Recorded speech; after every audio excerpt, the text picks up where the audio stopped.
डाकुएं आते हैं, लोगों को लूटते हैं। ये तीसरी शहादत कल रात को हमारे वालिद साहब को आई है। हमारा एक भी जवान गया है 1992 में। तो ये दूसरा हमारा दादा था जो 2011 में शहीद हो गया मोबाइल एक्सीडेंट में। ज़बानी हमने सुना है कि 7 डाकू बोल रहे हैं मुकाबले में शहीद हो गए। उनका बचा गया है, एसएसपी दादू का बचा गया है। डकैती हो रही थी, या शाम का टाइम था, जो गांव से या मेहर से वापस जा रहे थे या उधर से वापस आ रहे थे, उनसे डकैती मोबाइल छीने, मोटरसाइकिल छीने। रोही के गांव की तरफ गए तो वहां पे फायरिंग हुई है, जिसमें दो बरोही जख्मी हुए। वापस लौटे हैं तो पुलिस यहाँ से मोबाइल पे चौकी इंचार्ज आरिफ वहाँ पे गया है, पहुंचा है। जैसे उनका आमना सामना हुआ है, फायरिंग सीधी इन्होंने स्ट्रेट हमारे पुलिस मोबाइल पे की है। हमारे 3 जवान शहीद हुए और 1 जख्मी है। मेरठ सिटी में ये बहुत ही अफसोसनाक वाक़या हुआ है। सिंध पुलिस को चाहिए कि इनके साथ बहुत सख्ती से निपटा जाए। क्रिमिनल कोई भी हो, उसका किसी कौम, किसी भी मजहब से कोई ताल्लुक नहीं हो। क्रिमिनल ही है। हमने पहले ही कहा था कि दादू जिला जो है वो डाकुओं के हवाले कर दिया गया है। रात 3 घंटे जो है वो लोगों को डकैती की गई है रोड ब्लॉक करके। जब मुकाबला हुआ है तो 2 घंटे पुलिस एहलकार वहां पर तड़पते रहे, कोई इंसान वहां पर कोई एम्बुलेंस नहीं गई। 6 महीने पहले भी एक कांस्टेबल यहाँ पे शहीद हुआ था, तुन्यो जो शहीद हुआ था, उसके आज तक कोई भी उसका जो कातिल गिरफ्तार नहीं किया गया। हम मुतालबा करते हैं कि एसएसपी दादू को फिलफोर हटाया जाए। इनके सहूलतकार होंगे, ये बने रहे होंगे। नफरी की कमी है यहाँ पे हमारे डिस्ट्रिक्ट दादू में। जो हमारे उम्मीदवार बैठे हुए हैं उनको अपना हक दिया जाए। जी बिल्कुल, शहरियों के मुआफ़िज़ अब खुद भी महफूज नहीं रहे हैं। गुज़िश्ता रात मेरठ फरीदाबाद रोड पर 7 से ज़ायद डाकुओं का पुलिस से मुकाबला हुआ है। पुलिस और डाकुओं के मुकाबले के बाद 3 पुलिस एहलकार मौके पर ही शहीद हो चुके थे, जबकि 2 देहाती और 1 पुलिस एएसआई सिकंदरपुर ब्रिगेड पे जो जख्मी हो गया था। आपको बता दूं कि यहाँ पर जो पावर गोट है उधर उसके आसपास फरीदाबाद रोड पे डकैती हो रही थी।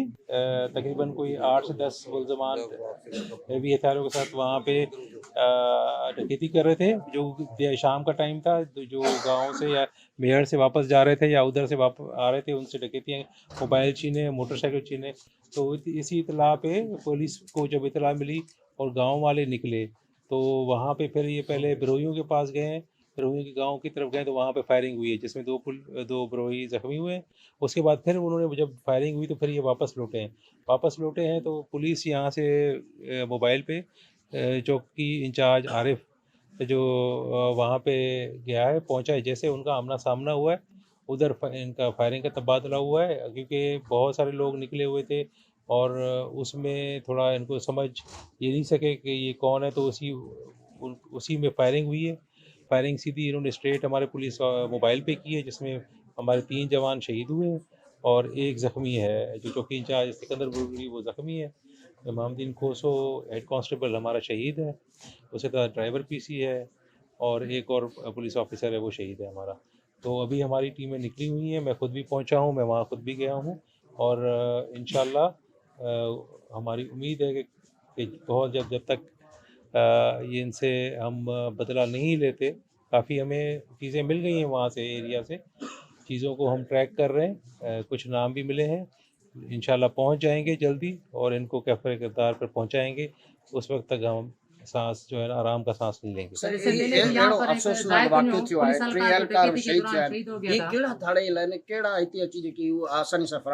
ॾिसो, हे ॻोठ मेन रोड खां लिंक रोड ते अंदर हले पई फुर हले पई, उन ते पुलिस पहुती त आमो साम्हूं थियो आहे। जी, हमें बहुत बड़ा अफसोस हुआ और आपको तो पता है दिन ब दिन यहाँ पर वारदात बढ़ते जा रही है। नफरीका में एक दिन का ये मामला नहीं है, रोज का मामला बन गया है। अभी डाकुएं आते हैं, लोगों को लूटते हैं। हमारे जवान मुआफिज जाते हैं तो फिर उनसे असर ये होता है। आपने देखा कि कल जब 7 बजे वाक़या पेश आया तो कोई नफरी नहीं थी। पीएस मेड़े 2 एसएचओ रहते हैं यहाँ पर, ए सेक्शन है, बी सेक्शन है, कोई भी मोबाइल लेकर वहाँ पर नहीं गया। ये हमारे को बहुत बड़ा दुख है। हमारा एक भी जवान गया है 1992 में। वो आपके दादा थे? वो हमारे चाचा थे। चाचा थे वो आपके? हाँ, हैदराबाद में वो मुकाबला हुआ था, वो भी डाकुओं के साथ? वो डाकुओं के साथ। ये दूसरा हमारा दादा था जो 2011 में शहीद हो गया मोबाइल एक्सीडेंट में। जो हाफिराई का सिस्टम था वो लेके जा रहे थे हैदराबाद उधर। वो भी मना ये जो मना मोबाइल छोटी थी, वो जो 15 वाली होती थी उससे हाँ, वो भी हादसे में चला गया। दूसरी शहादत, ये तीसरी शहादत कल रात को हमारे वालिद साहब को आई है। कितने डाकू थे? डाकू हम तो नहीं गए, जावायदाद पे एसएसपी साहब गए हैं, आईजी साहब नहीं डीआईजी साहब गए हैं। उन्होंने अभी तक नहीं बताया हमारे को। लोगों के ज़बानी हमने सुना है कि 7 डाकू बोल रहे हैं। एक बोल रहे हैं कि और दूसरे बंदे जो बिरोही हैं उसे लड़े हैं, और एक उनका जख्मी भी हुआ है। फिर कन्फर्म पता नहीं है कि पुलिस ने किया है या उन्होंने किया है, वो उनसे पता जाएगा हमारे को। आपका मुतालबा क्या है? मुतालबा हमारा डीआईजी हैदराबाद तारिक नारेजो साहब से, वो कल भी आए थे हमारे पास, अभी तक नहीं आए। हमारा मुतालबा, उनका बचा गया है, हमारा तो बड़ा था, सिंध का नौजवान था, सिंध पुलिस का शान था। जाए वारदात पे गए, मुकाबला किया, मुकाबले में शहीद हो गए, उनका बचा गया है। एसएसपी दादू का बचा गया है, डीआईजी आलम ओडो साहब का, आईजी सिंध का बचा गया है। सीएम साहब को हमारी रिक्वेस्ट है कि वो वाकई का नोटिस ले, फौरी तौर जवाबदार गिरफ्तार करके उनको सरेआम कत्ल किया जाए। यही हमारा मुतालबा है। जी बिस्मिल्लाहिर्रहमानिर्रहीम। ये कल रात जो इंसिडेंट हुआ है मेरठ सिटी में, ये बहुत ही अफसोसनाक वाक़या हुआ है। सिंध की तारीख में कोई पहला वाक़या नहीं है। इससे पहले भी शिकारपुर में आपने कुछ टाइम पहले देखा 2 डीएसपी ऑन द स्पॉट जगह पर पहुंचे तो दोनों इंजर्ड हुए। उसके बाद ये सीरियस इंसिडेंट लास्ट नाइट हुआ है। सिंध पुलिस को चाहिए कि इनके साथ बहुत सख्ती से निपटा जाए। जैसे अगर कराची में गैंग्स ब्रस्ट हो सकते हैं, गैंगवार के खिलाफ ऑपरेशन हो सकते हैं, तो इसी तरीके से सिंध में भी हो सकते हैं। फिर चाहे वो कच्चा हो या पक्का हो। देखें, क्रिमिनल कोई भी हो, उसका किसी कौम किसी भी मज़हब से कोई ताल्लुक नहीं है। वो क्रिमिनल ही है। उसको जब तक आप नहीं लगाम डालेंगे वो दिन ब दिन बढ़ता जाएगा। उसको आप छूट देंगे वो बढ़ते जाएंगे। हमारा सिर्फ मुतालबा यही है कि इनको पकड़ के, जैसे शाहजेब चाचड़ ने शिकारपुर में किया, उसके जब 2 डीएसपी इंजर्ड हुए सीरियसली, वो हॉस्पिटल बाद में पहुंचे, पहले उनको कैफर किरदार तक उसने पहुंचाया। मेन चौक पर उसने इबरत का निशान बनाया, फिर जाके वो अपने पुलिस पर्सनल के पास गया। हमारा भी यही मुतालबा है, और कुछ न किया जाए, लवाहिकीन को इंसाफ फराहम किया जाए।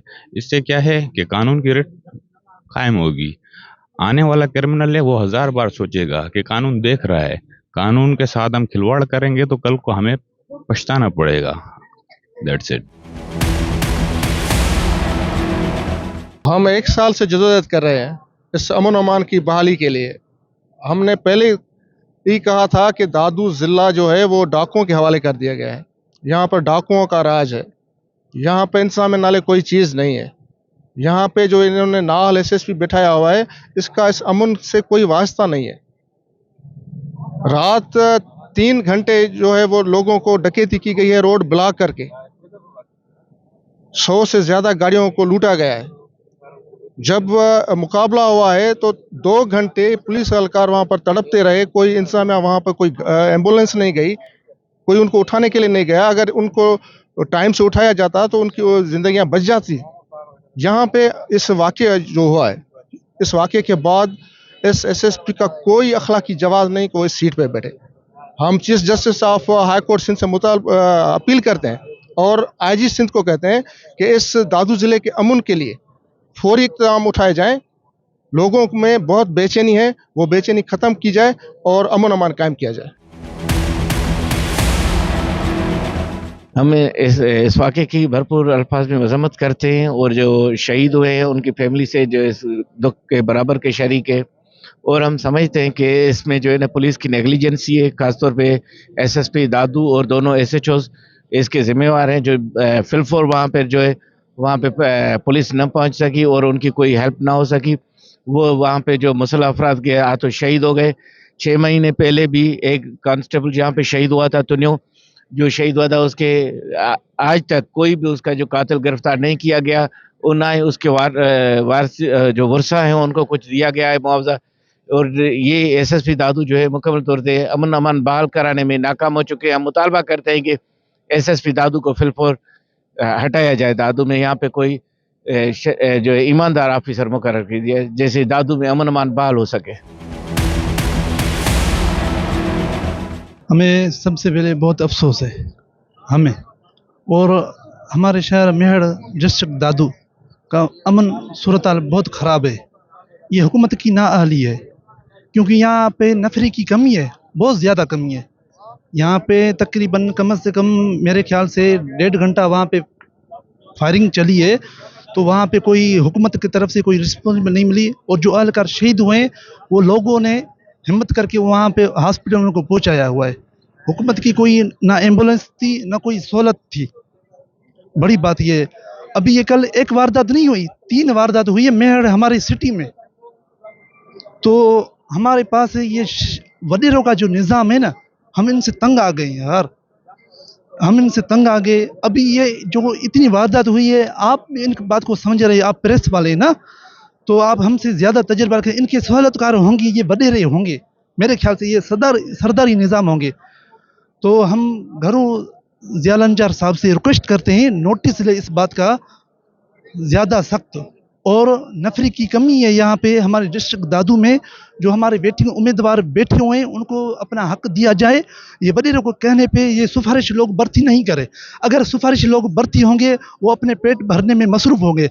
अगर कोई ईमानदारी से हर फिजिकल रिटन इंटरव्यू हर चीज़ क्लियर करेगा, वो अपनी ईमानदारी से ड्यूटी करेगा, अलर्ट रहेगा। हमारा ये मुराद अली शाह से मुतालबा है, घरों से मुतालबा है, इस बात का जल्दी से नोटिस दे। और हमारी मेहर का सूरत हाल बहुत ख़राब है। और नौजवान जो लोग पास हुए हैं, प्रोटेस्ट हर चीज़ पास करके बैठे हुए हैं कराची में, उनको अपना हक दिया जाए। जज़ाकल्लाह। हाँ जी, बिल्कुल आपने शहरियों और शहीद पुलिस एहलकारों के वर्षा की बात सुनी। उनका यही कहना है कि हमारे साथ बहुत नाइंसाफ़ी हुई है, बहुत बड़ा जुल्म हुआ है। शहर में बढ़ती बदअमनी, डकैतियाँ, चोरियाँ और डाकू राज के खिलाफ पुलिस मुनज़्ज़म कार्रवाई करके उन डाकुओं और मुल्ज़मान को जो है कैफ़र किरदार तक पहुँचाया जाए। और शहरियों का ये कहना है कि मेरठ शहर और गिरदनवाब में बढ़ती बदअमनी कि एसएसपी दादू की खुली नाअहली है, उनको फिलफौर यहाँ से हटाकर ये ज़िला दादू में कोई अच्छा सा एसएसपी दादू मुकर्रर करके ज़िला दादू की अमन अमान की जो सूरत हाल है उनको बहाल किया जाए। और उनका मज़ीद यही कहना है कि यहाँ पर जो डाकुओं के सरपरस्त हैं और उनके खिलाफ जो है कार्रवाई की जाए ताकि शहर की सूरत हाल बेहतर हो सके। कैमरा टीम के साथ फराज तना, एक न्यूज़ मेहर।